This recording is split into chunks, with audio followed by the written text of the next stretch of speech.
ಸಿದ್ದಾಪುರ ತಾಲೂಕಿನ ಕವಲ್ಗೊಪ್ಪ ಗ್ರಾಮದಲ್ಲಿ ಆಕಸ್ಮಿಕವಾಗಿ ಬಾವಿಗೆ ಬಿದ್ದಿದ್ದ ವ್ಯಕ್ತಿಯನ್ನ ಅಗ್ನಿಶಾಮಕ ದಳವು ಸ್ಥಳೀಯರ ಸಹಕಾರದಲ್ಲಿ ರಕ್ಷಿಸಿದೆ. ಸಿದ್ದಾಪುರ ತಾಲೂಕಿನ ಕವಲಕೊಪ್ಪ ಗ್ರಾಮದಲ್ಲಿ ಆಕಸ್ಮಿಕವಾಗಿ ಬಾವಿಗೆ ಬಿದ್ದಿದ್ದ ವ್ಯಕ್ತಿಯನ್ನು ಅಗ್ನಿಶಾಮಕ ದಳ ಶೌರ್ಯ ತಂಡ ಹಾಗೂ ಸ್ಥಳೀಯರ ಜಂಟಿ ಕಾರ್ಯಾಚರಣೆಯ ಮೂಲಕ ಯಶಸ್ವಿಯಾಗಿ ರಕ್ಷಿಸಲಾಗಿದೆ.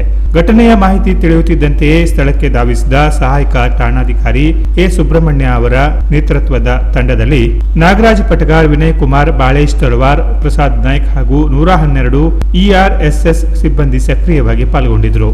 ಇವರಿಗೆ ಸಾಥ್ ನೀಡಿದ ವಿಪತ್ತು ನಿರ್ವಹಣಾ ಶೌರ್ಯ ತಂಡದ ವೆಂಕಟೇಶ್ ಗೌಡ, ಕೊಡಗಿ ಬೈಲ ಮತ್ತು ರಾಘವೇಂದ್ರ ನಾಯ್ಕ್ ಹಾಸಣಿಗೆ ಹಾಗೂ ಸ್ಥಳೀಯ ಸಾರ್ವಜನಿಕರು ಅತ್ಯಂತ ಚಾಕಚಕ್ಯತೆಯಿಂದ ಕಾರ್ಯನಿರ್ವಹಿಸಿ ವ್ಯಕ್ತಿಯನ್ನು ಸುರಕ್ಷಿತವಾಗಿ ಮೇಲೆತ್ತಿದ್ದಾರೆ. ತಂಡದ ಈ ಸಾಹಸಮಯ ಮತ್ತು ಸಮಯೋಚಿತ ರಕ್ಷಣಾ ಕಾರ್ಯಕ್ಕೆ ಸಾರ್ವಜನಿಕರಿಂದ ಮೆಚ್ಚುಗೆ ವ್ಯಕ್ತವಾಗಿದೆ. Canara plus news, Siddapura.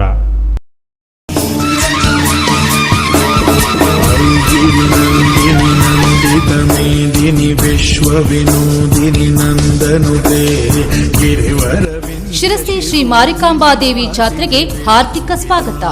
ತ್ರಿಶೂಲಿನಿ ಮಾರಿಕಾಂಬೆ ಸಾಕ್ಷಾತ್ ಶಕ್ತಿ ಸ್ವರೂಪಿಣಿ, ಶಿರಸಿ ಪುರವಾಸಿನಿ, ಭಕ್ತ ಸಂರಕ್ಷಿಣಿ ಪಾಹಿ ಮಾಂ. ಫೆಬ್ರವರಿ 24ರಿಂದ ಮಾರ್ಚ್ 4ರವರೆಗೆ ವಿಜೃಂಭಣೆಯಿಂದ ನಡೆಯಲಿರುವ ದಕ್ಷಿಣ ಭಾರತದ ಸುಪ್ರಸಿದ್ಧ ಶಿರಸಿಯ ಶ್ರೀ ಮಾರಿಕಾಂಬಾ ದೇವಿಯ ಜಾತ್ರಾ ಮಹೋತ್ಸವಕ್ಕೆ ಆಗಮಿಸುವ ಎಲ್ಲ ಸದ್ಭಕ್ತರಿಗೆ ಹೃದಯಪೂರ್ವಕ ಸ್ವಾಗತ.